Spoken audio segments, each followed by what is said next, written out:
হ্যাঁ কি বলে রে।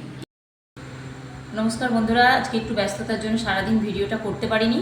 তো চলো এখন রাতে রান্না বান্না করেছি, কি রান্না করেছি তোমাদের সাথে একটু শেয়ার করি, ভালো লাগে।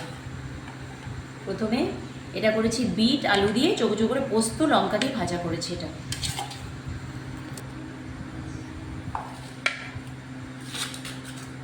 আর করেছি সয়াবিন আলুর কষা।